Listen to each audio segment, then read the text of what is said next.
So welcome students, this is the third video of the preparatory classes class 12 accounts. आज हम लोग admission chapter partnership का उसका important questions देखेंगे, theoretical questions. ठीक है, टोटल 15 क्वेश्चंस है. चलिए स्टार्ट करते हैं फिर.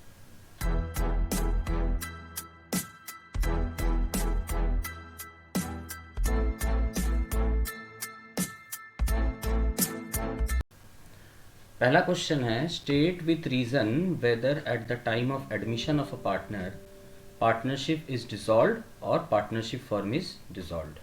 तो एडमिशन के टाइम पार्टनरशिप डिसॉल्व हो जाता है या फिर पार्टनरशिप फर्म डिसॉल्व हो जाता है, ये इसमें बताया गया है. आंसर है, eight the time of admission of a partner only partnership is dissolved and not the partnership firm. ठीक है ना. तो पार्टनरशिप एडमिशन के टाइम पार्टनरशिप में पार्टनरशिप डिसॉल्व होता है, पार्टनरशिप फर्म नहीं. क्यों पार्टनरशिप डिसॉल्व होता है? As there is change in the existing agreement and a new agreement comes into existence. पुराना जो अग्रीमेंट है वो कैंसल आउट होके नया अग्रीमेंट बनता है, क्योंकि पुराने अग्रीमेंट में एग्जिस्टिंग पार्टनर्स के लिए था.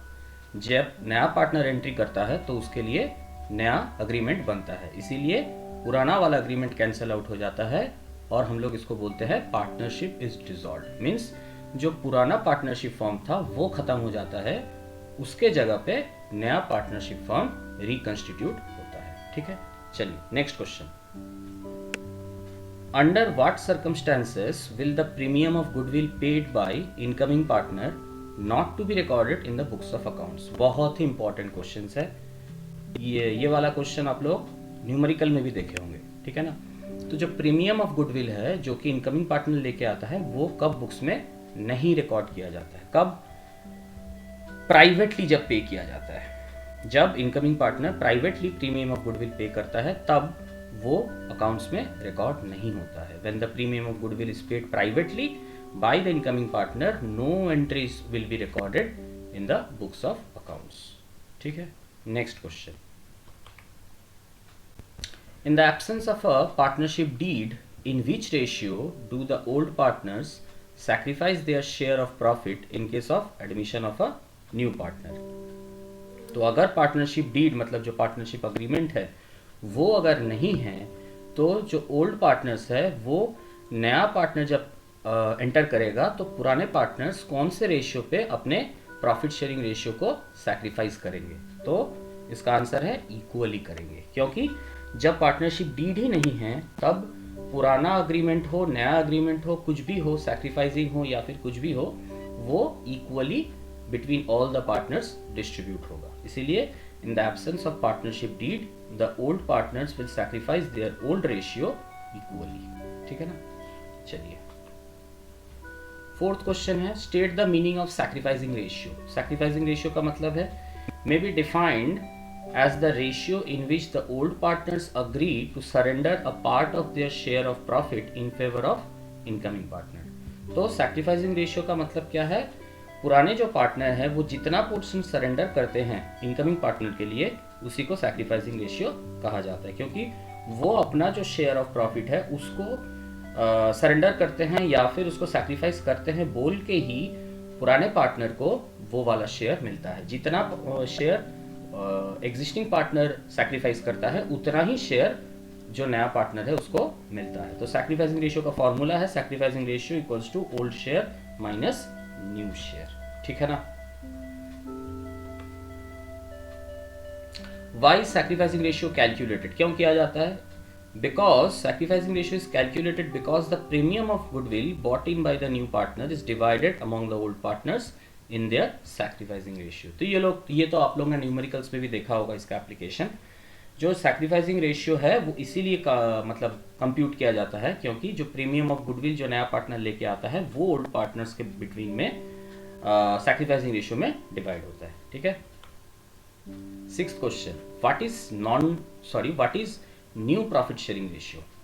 तो न्यू प्रॉफिट शेयरिंग रेशियो क्या है? It is the ratio in which all partners including new partner share future profits and losses of the firm. तो जब नया पार्टनर एंटर हो गया, नया सा अग्रीमेंट बना, या फिर नया पार्टनर एंटर होने के बाद भी अगर डीड पहले से नहीं था, नया पार्टनर एंटर होने के बाद भी अगर डीड नहीं बनता है तो 1/4 होगा। मतलब अगर ए बी सी 3 पार्टनर्स थे, नया पार्टनर डी एंटर हुआ, तब भी इक्वल ही डिवाइड होगा अगर डीड नहीं है, पार्टनरशिप अग्रीमेंट नहीं है तो जो न्यू प्रॉफिट शेयरिंग रेशियो है वो क्या हो जाएगा, 1:1:1:1, यानी कि 1/4 करके सबको मिलेगा।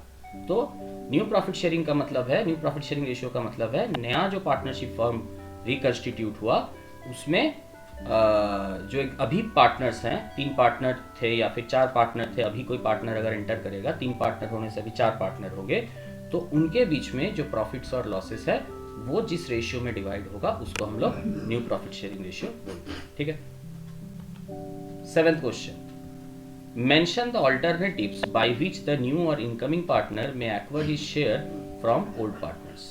तो कौन कौन से ऑल्टरनेटिव्स है जिसमें कि ना नया या फिर incoming partner acquire his share from old partners.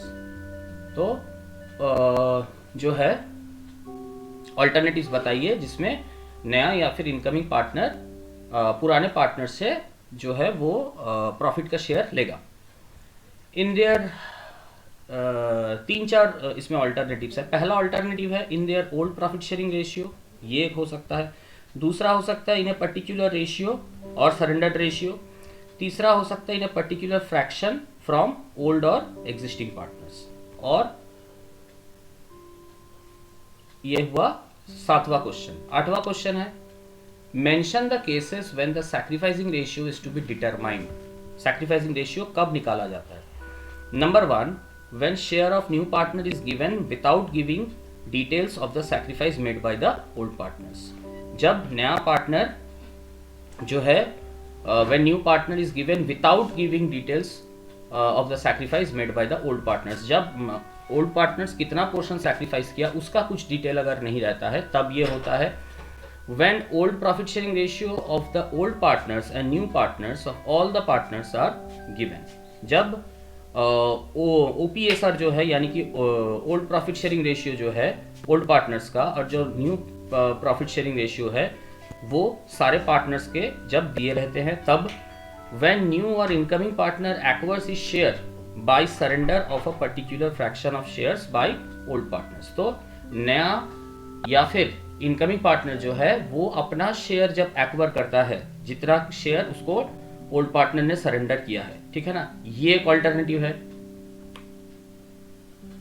9th question में क्या है, what are accumulated profits.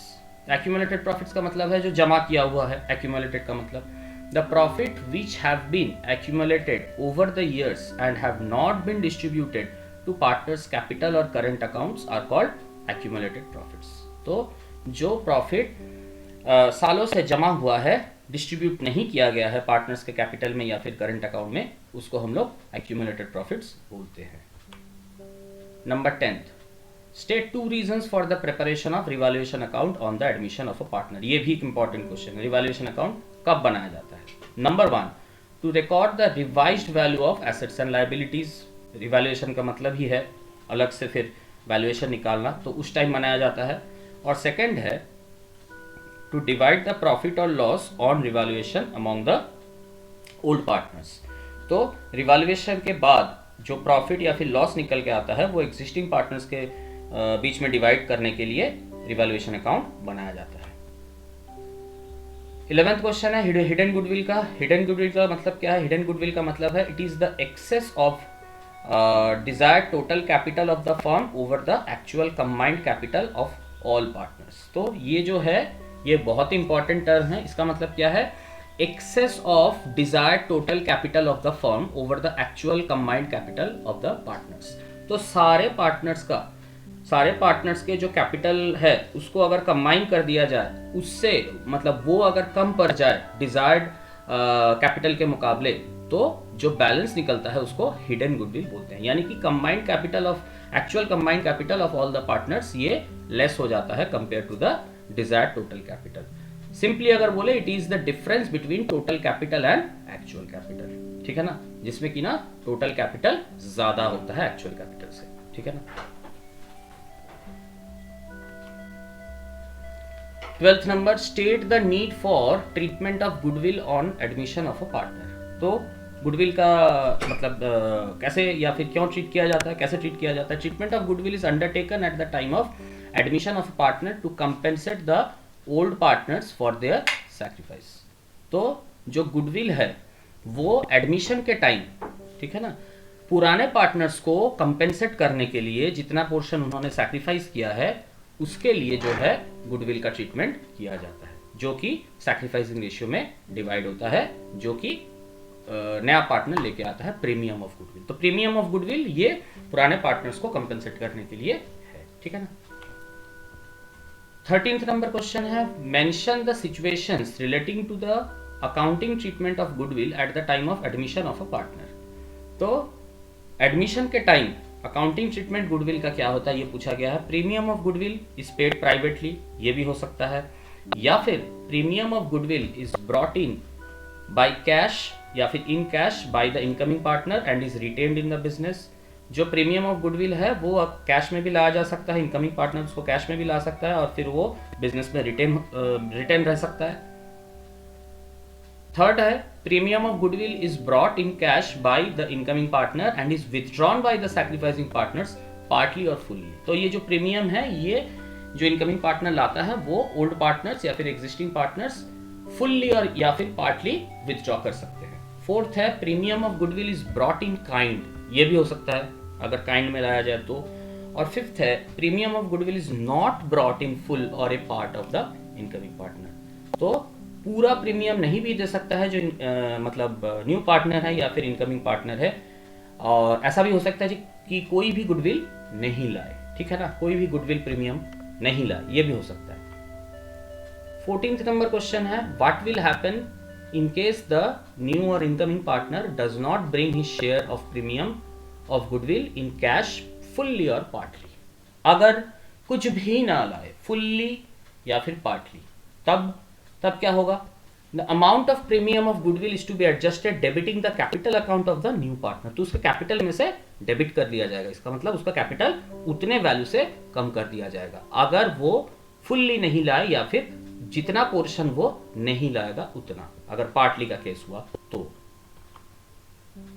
Last question है, when is memorandum revaluation account prepared. तो मेमोरेंडम रिवैल्यूएशन कब बनाया जाता है, when the partners decide that the revaluation of assets and liabilities will continue to appear in the books at their existing values।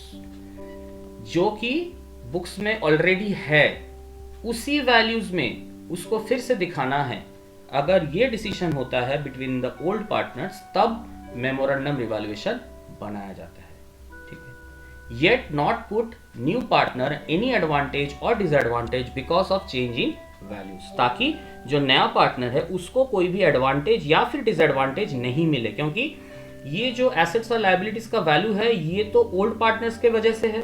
अगर assets का value ज्यादा है या फिर लायबिलिटी का वैल्यू कम है तो उसका क्रेडिट किसको मिलना चाहिए, ओल्ड पार्टनर्स को मिलना चाहिए, क्योंकि उन्होंने मेहनत करके मतलब जो है बिजनेस को इतना बड़ा किया कि उसका एसेट ज्यादा है लायबिलिटी से या फिर लायबिलिटी कम है बहुत एसेट से, ठीक है ना। तो उसका एडवांटेज वो चाहे तो नया पार्टनर को नहीं भी दे सकते हैं, और वाइस वर्सा भी हो सकता है। एसेट का वैल्यू कम या फिर लायबिलिटी का वैल्यू ज्यादा होने के कारण जो एग्जिस्टिंग पार्टनर्स है वो नहीं भी चाह सकते हैं कि इसका जो डिसएडवांटेज है वो नया पार्टनर को सफर करना पड़े, ठीक है। तो उसका सफरिंग जो है वो कम करने के लिए ये अकाउंट बनाया जाता है। In case in such a case an increase और decrease in the amount of assets and liabilities is recorded in memorandum revaluation account, और इस केस में जो एसेट या फिर लायबिलिटी का इंक्रीज डिक्रीज है उसको मेमोरेंडम रिवैल्यूएशन में एंट्री किया जाता है, ठीक है ना। ये 15 इंपॉर्टेंट क्वेश्चंस में इस वीडियो को ध्यान से देखिएगा। वेरी सून नेक्स्ट वीडियो भी आएगा, तब तक के लिए हैप्पी लर्निंग, थैंक यू।